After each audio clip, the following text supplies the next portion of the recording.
abagabo barahohoterwa mu buryo butagaragara, mu buryo butaboneka, n'abagore bashobora guhohoterwa bikagaragara kuko baravuga, bakajya kuri za social medias, bakabwira inshuti, bakabwira imiryango, bazi kubivuga, bazi kubyeexpressinga, bazi kubisobanura. Ariko abagabo bo ntabwo bimeze gutyo. Reka turebere rero hamwe uburyo bugera kuri 5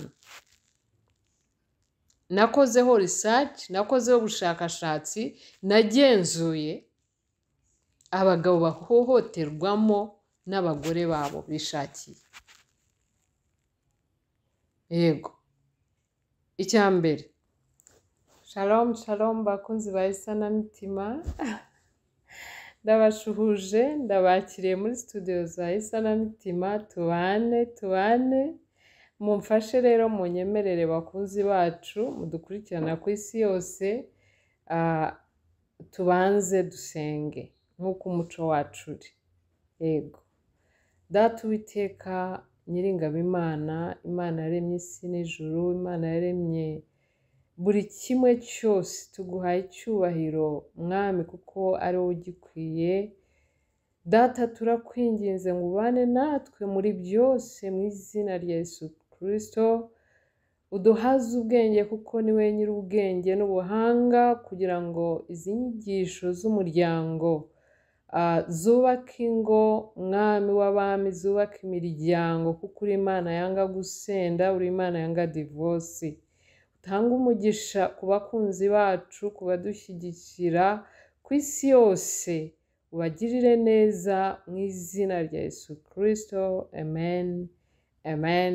Nanone amahoro y'Imana aganze imitima yanyu, aganze ibyanyu n'abanyu bakunzi bacu, aho muri hose ku isi yose. Ego. Ndabakiriye rero, reka dutangire topic yacu tudatinze. Topic yacu y'uyu munsi iravuga ngo dore uburyo abagabo bahohoterwa. Yego, niyo topic yacu y'uno munsi. Reka mbabwize ukuri, bakunzi bacu badukurikirana ku isi yose, nk'uko ndi umwigisha w'imiryango, nk'uko ntanga inama z'umuryango, ibi ni ibintu nagenzuye, nakozeho research, nagenjuje ubwenge, nabonye ko nitutavugisha ukuri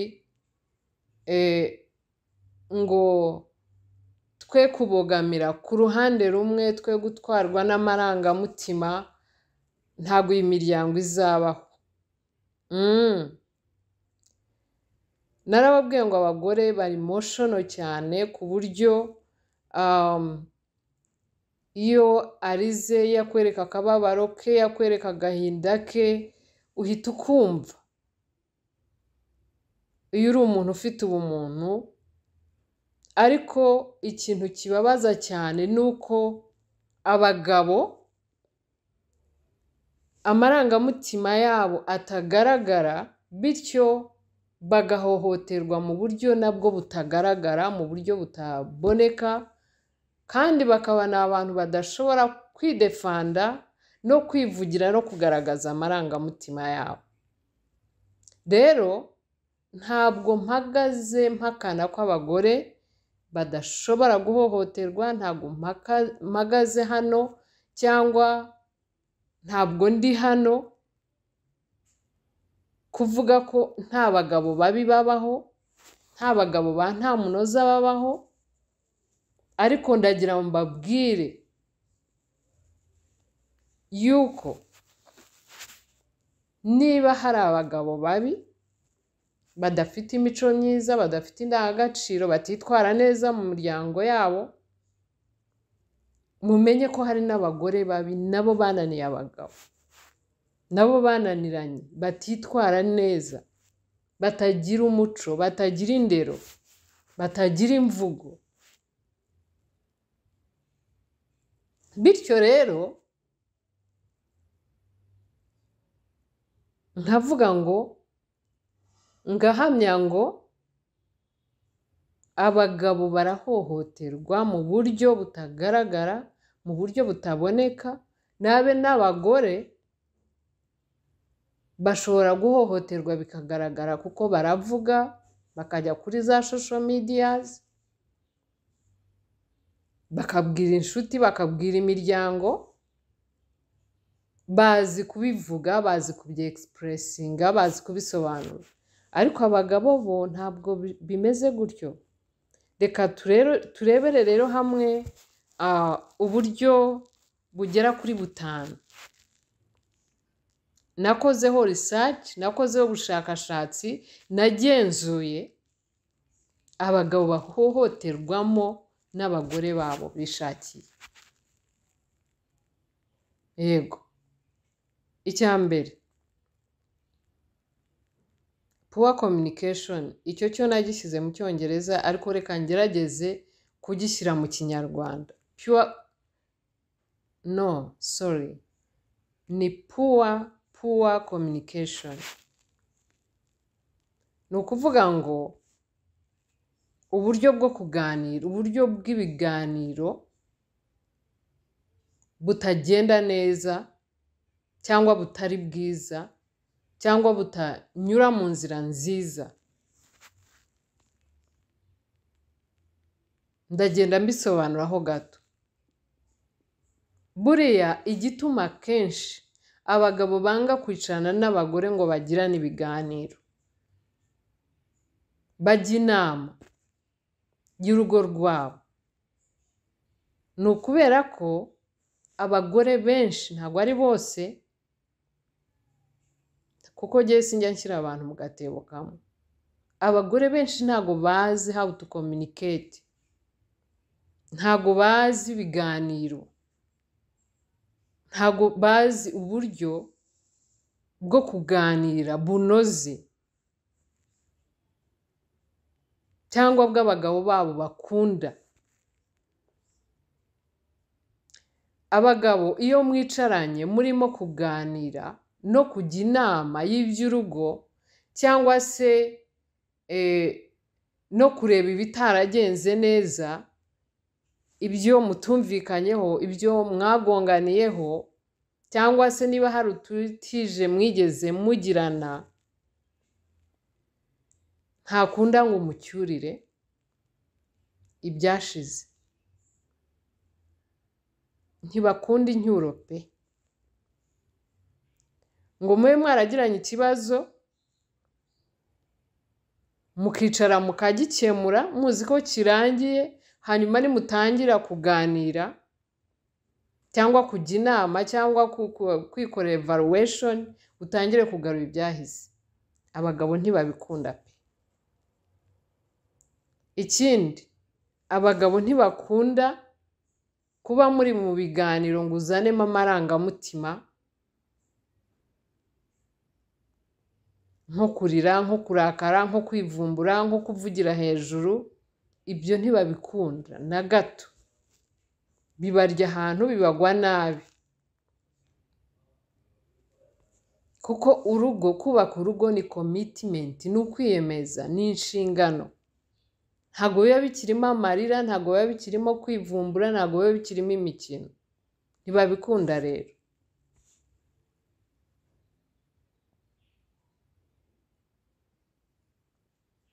Biba bisaba ko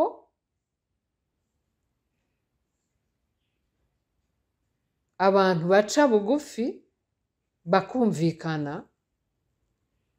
kandi hakaba nta ncyuro zirimo, nta kuvugira hejuru, nta gutongana, nta kuzamura ijwi. Icya gatatu, gutinda kuri buri kimwe. Buriya abadamu ni abantu batinda kuri buri kantu kabaye mu rugo, cyane cyane icyo wapfuye n'umugabo, ijambo yakubwiye, ibyo yagusezeranyije ntabikore.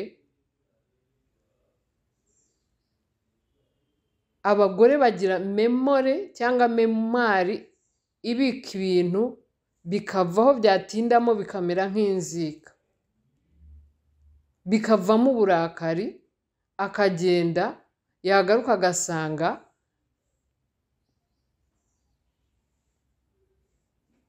uracyarakajwe n'ibintu byashize mu cyumweru cyashize.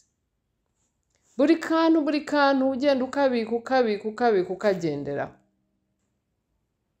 Iyo umeze gutyo, umugabo umuteza amahoro make, umuteza inkeke, umuteza ihohoterwa. Niyo mpamvu ugira gutyo ukumva urabigaruye kandi watakibyibuka. Kugendera kuri buri kantu kose kabaye ukagatindaho, kakakurakaza, ukakavugiraho, iryo ni ihohoterwa ku bagabo. Icya kane,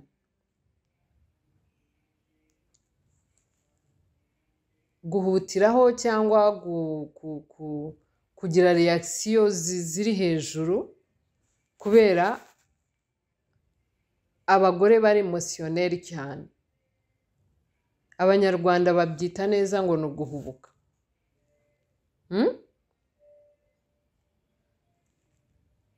Ibyo bituma abantu benshi avuga ikintu atabanje gutekereza, atabanje kuza ngo avuga ati ese iki kintu ninkivuga, ninkibwira uyu mugabo, ninkibwira mugenzi wanjye kiramunezeza cyangwa kiramubabaza, kiramukomeretsa cyangwa ntikiri bumukomeretse.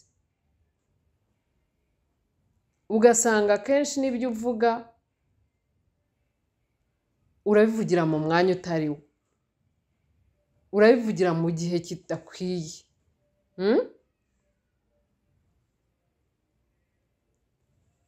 Ugasanga ibintu biravangavanze kandi abagabo bakunda gahunda.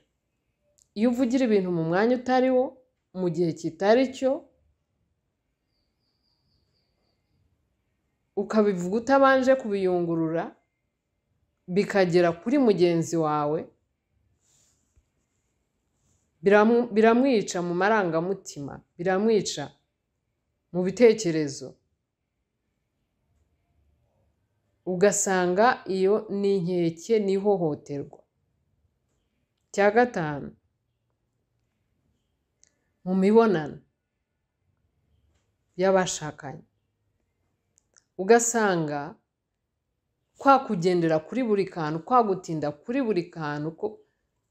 Inshuti zanjye, mu rugo hagati y'umugore n'umugabo, mu bantu babana buri munsi mu rugo rumwe, mu nzu imwe, ntimushobora kubura ibyo mupfa, ntimushobora kubura ikintu mudahurizaho, mutumvikanaho, mutumva kimwe. Ibyo narababwiye ngo biri normal. Rero abagore benshi agenda afata utwo tuntu twose akagenda abibika mu mutima, akabyimba, akarakara. Bamwe ntibavuga, abandi iyo bagiye kuvuga bavuga nabi mu buryo butari bwo, umwanya utari wo. Ugasanga utwo tuntu twose ufashe ya mibonano niyo ufashe nk'inkoni yo kurwanisha umugabo no kumukubitisha no kumuhima.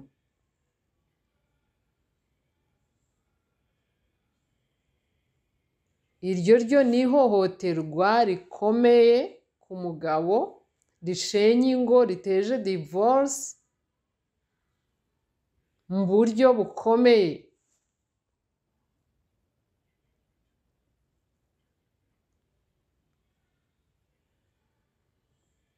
Murumva rero ibyo byose mvuze ntashobora gusobanura cyangwa ngo ndetaye kimwe ku kindi uko bikwiriye kubw'umwanya no kwanga gutinda.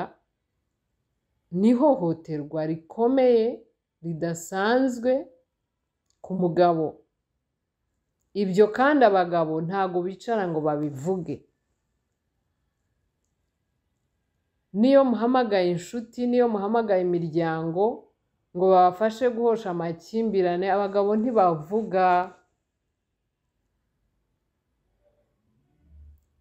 Kubera ko umugabo nyine yakuze ari nyamwigendaho kuva ari akana. Umugabo nta n'umugira amarangamutima ko akunda ari akana agwa tikomera nta mugabo urira, yaba yavunitse yaba ameze ate, nuko bakura kubera n'inshingano zikomeye bahawe n'Imana, ntawe baririra, nta nyine. Ibyo rero ni ihohoterwa riri silent, ryihishe, abagabo bihererana bagendana, ugasanga uramurega ko atagishaka kwicarana nawe ngo muganire, ariko aririnda rya hohoterwa, aririnda za nduru, aririnda gushinjwa, aririnda ya marira na bwa burakari na kwa kwivumbura kwawe uko witwara muri iyo communication. Akavuga ati aho kugira ngo nicare n'ubundi ngo ndaganira n'umuntu turangize twashwanye dusoze n'ubundi bimeze nabi kurusha mbere, reka nicireho nigendere. Ibyo bigatuma abagabo bahunga n'urugo, akiga gutaha bucya, akiga kujya mu nzoga atazijyagamo.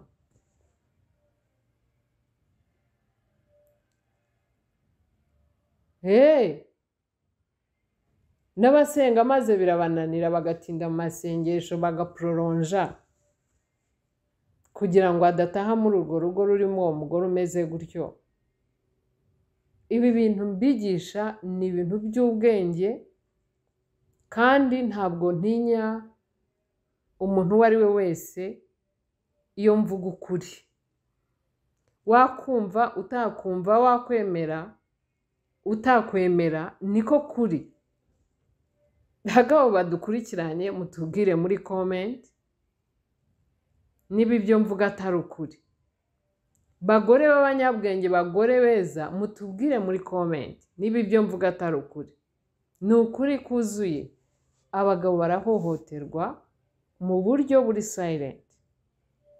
Ndabyemera ko mu bagabo 100 hari abagabo 2 batitwara neza, nkuko no mu bagore 100 hari abagore 3 batitwara neza, batari beza. Ariko ijambo ryo kuvuga ngo abagabo nibabe, abagabo nibabe, abagabo barananiranye, oya, abagabo ni beza, ni beza. Ahubwo mu mibanire yanyu nk'umugore n'umugabo mwananiwe guhuza, mwananiwe kumenyana, mwananiwe kwigana. Ibi rero bizagufasha kumenya umugabo wawe n'uburyo umwitwaraho, kandi ntaho amazi yageze ngo yarenze inkombe, nta bintu byageze bitagarukira, nta hantu ibintu byangirikiye bitakirira. N'uyu munsi byahinduka, waba umaze imyaka 10 mu rugo, waba umaze 20, waba umaze 2, waba umaze 3. Imana ibaha umugisha kuntega amatwi no kunyumva. Shalom shalom. Imana ibagirire neza, Uwiteka bishimire, abaha umugisha. Mukoreshe izi nyigisho zigere kure, mukore subscribe. Murakoze, ndabashimiye.